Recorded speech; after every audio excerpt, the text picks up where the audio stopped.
حسد بہت بڑی بیماری ہے، کسی کی نعمت کو دیکھ کر کے جلنا۔ امام صاحب ذرہ موٹے ہو گئے تو کون تو ایک مقتدی آپ کو جلنے لگتی، کیا کھاتے ہیں کہ اتنے موٹے ہو جاتے ہیں۔ امام صاحب اگر باریک ہو گئے تو اتنا کھاتی کہاں رکھ لیتے ہیں کہ موٹے چھوتے نہیں۔ امام صاحب اگر سکوٹر میں جا رہے ہیں، پہلے انہیں چلنے آتے تھے، بعد میں سائیکل مول لیا، اب سکوٹر میں جاتے ہیں۔ کار میں بیٹھ لے تو ابا لاکھاں کے کما ڈالتے ہی انہوں سمجھتی۔ وہ اللہ کا قرآن پڑھنے والا ہے۔ امام صاحب، مفتی صاحب، مولانا صاحب، حضرت مولانا عاقل حسامی صاحب رحمت اللہ علیہ ہماری مدن پلی کی جامعہ مسجد میں بیان کرنے آئے تھے۔ میرے خیال سے 2005 کی بات ہے۔ حضرت نے فرمایا اللہ کا دین اس قدر عظمت والا ہے، خالی اذان پڑھنا سیکھ لو، لوگاں تمنا سر پہ بٹھا لیتے۔ خالی اذان پڑھنا آتا، دوسرا کیا بھی نہیں آتا۔ اذان پڑھنا سیکھ لیے تو اسے مسجد میں مؤذن کی طرح رکھ لیا جاتا ہے، کہیں دعوت میں بلایا جاتا ہے، رے پہلے حضرت کو دعوت، پہلے حضرت کو کھلا، بعد میں ہمیں سب بھی لیڈراں فلاں فلاں سب ہوتا ہے کہ نہیں ہوتا۔ تو جو آدمی دین کا کام کرتا ہے، صحیح طریقے پر کرتا ہے، قرآن کی خدمت کرتا ہے، مجھے اور آپ کو صحیح گائیڈ کرتا ہے، اس سے اچھا آدمی اللہ کی نظر میں کون ہوگا؟ اس لیے اللہ تعالیٰ لوگوں کے دلوں میں ڈال دیتا ہے، ان کی تنخواہ 15,000 ان کی تنخواہ 10,000، تو اپنی جیب سے دے، تو اپنی گاڑی ان کو دے، تو ان کا کام اپنی طرف سے کر دے، یہ اللہ کی طرف سے انتظامات ہوتے ہیں۔ تو کسی کی کمائی کو دیکھ کر، اولاد کو دیکھ کر، مال و دولت کو دیکھ کر، اس کی ترقی کو دیکھ کر کبھی جلنا نہیں چاہیے۔ کیوں نہیں جلنا معلوم؟ سامنے والے کی نعمت کو دیکھ کر کے جلنا اصل میں اللہ پر انگلی اٹھانا ہے۔ سمجھ لو یہ پوائنٹ، گھر میں بورڈ لکھ کو رکھ لے تو اچھا۔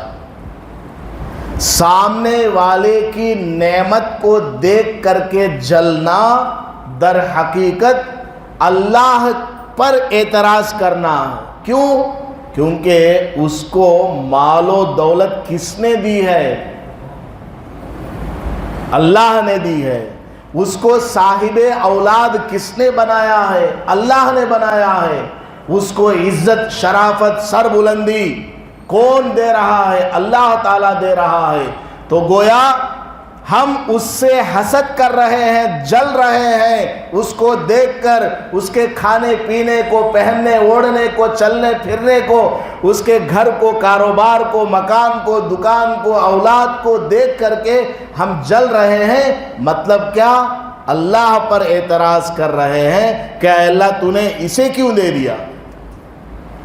اور جو آدمی اللہ پر اعتراض کرے کیا وہ دنیا میں کامیاب ہو سکتا ہے؟ محدثین کرام نے، مفسرین کرام نے فرمایا ہے حسد کرنے والے کی عمر کم ہو جاتی ہے۔ کیا بھائی ہمیں کہا تو ہماری عمرہ کم کر لینا کی؟ ذرا بولو، کون تو بھی جلدی مرنا کر کو ہی کیا؟ ہر آدمی یہ چاہتا ہے کہ میں زیادہ عمر صحت اور عافیت کے ساتھ زندہ رہوں۔ تو اس کا نسخہ کیا؟ کسی سے بھی جلنا نہیں۔ آپ کے سامنے آپ کا نوکر آپ کے پاس کام سیکھ کر وہ اب آپ سے بڑی دکان کھول دیا، اس کا مکان آپ سے بڑا مکان بن گیا، جلو نہیں۔ جلو گے مطلب یہ ہوا کہ آپ اللہ پر اعتراض کر رہے ہیں۔ جلنا نہیں کسی سے۔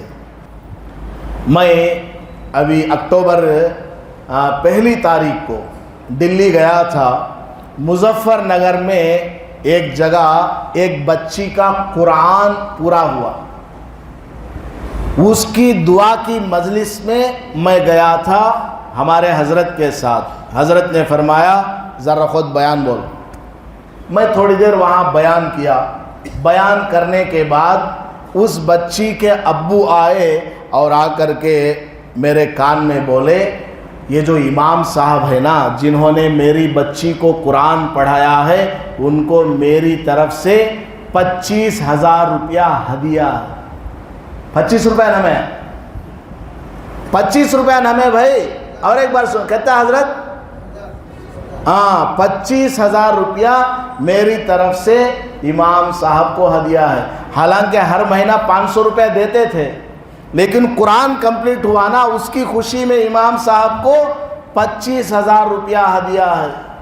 میں اعلان کرنے لگا تو وہ بچی کے ابا بولے ابھی میری بات پوری ہوئی نہیں حضرت، سنو کیا بول بھیجا۔ تو انہوں بولتا ہے میری طرف سے اپنے امام صاحب کو میری بچی کا قرآن پڑھانے کی وجہ سے میں ہمارے امام صاحب کو ایک عمرے کا سفر کرانے کا خرچ دیتا ہوں، عمرے کا پورا خرچ ہے۔ کہتا بھائی عمرہ ہونا گا تو 90,000 روپیہ، ذرا پاکٹ منی بھی اس کے ساتھ میں ہونا گا تو 1 لاکھ روپیہ ہونا۔ 1.25 لاکھ روپیہ اس نے اس کی بچی کا قرآن پورا ہوا تو خرچ کیا۔ تو قرآن ایسی عظمت والی کتاب ہے، یہ اگر پوری ہو رہی ہے تو خوش ہونا، آپ کو خوش ہونا، اور اپنے امام، مؤذن اور مسجد کے ذمہ داران کا شکریہ ادا کرنا کہ آپ کی مسجد میں ہمیں اللہ کا کلام سننے کا موقع ملا ہے۔ دنیا میں ایسی مسجدیں ہیں جہاں کے لوگ ترستے ہیں کہ ہماری مسجد میں قرآن کا درس ہو، کوئی قرآن کا درس دینے والا نہیں مل رہا ہے، اگر مل بھی رہا ہے تو کیا بولتا ہے سمجھ میں نہیں آتا۔ اپنے امام کی، مفتی صاحب کی، مؤذن صاحب کی قدر کرنا، مسجد کی قدر کرنا۔ آج ہمارے پاس یہ ساری نعمتیں موجود ہیں، 12 سال کا وقت لگا کر کے آپ کے امام صاحب نے قرآن کو کمپلیٹ کیا ہے۔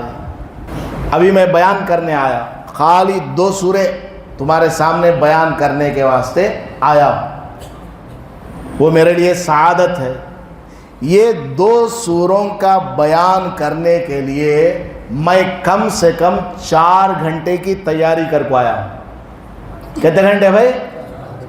میرے ساتھ جو ہمارے میزبان ہیں، جو مجھے کار میں لے کر آئے، ان سے بھی آپ پوچھئے، گاڑی میں بھی میں موبائل میں کتاب کھول کر کے پڑھتا ہوا آیا کہ مجھ سے کوئی بات غلط نہ نکلے۔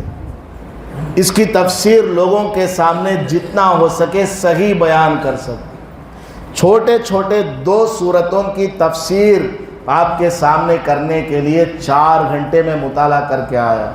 روزانہ امام صاحب قرآن کی 4 آیتیں 3 آیتیں پڑھ کے سناتے ہیں، تو کتنا وہ مطالعہ کرتے ہوں گے روزانہ، آدھا گھنٹہ 1 گھنٹہ۔ سمجھ میں آ گئی بات؟ کتنا وہ وقت نکالتے ہیں۔ ہمیں صرف کیا نظر آتا، آتی بھائی 5 منٹ نماز پڑھا چل جاتی، نہیں، دن بھر دماغ گھومتا رہتا ہے۔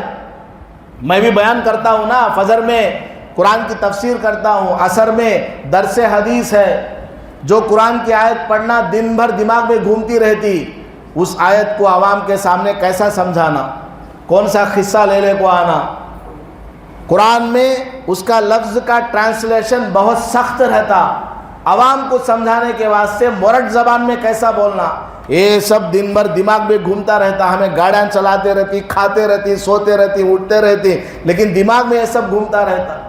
کون سی حدیث پڑھنے جا رہا ہوں، اس حدیث کا معنی کیا، مطلب کیا، وہ حدیث صحیح ہے، ضعیف ہے، موضوع ہے، من گھڑت ہے، منکر ہے، اس حدیث سے متعلق کیا مسئلہ ہے، یہ سب سوچنا، تب جا کر کے آپ کے سامنے بیان کرتے ہیں۔ معمولی بات نہیں ہے امامت کرنا اور آپ کے سامنے بیان کرنا۔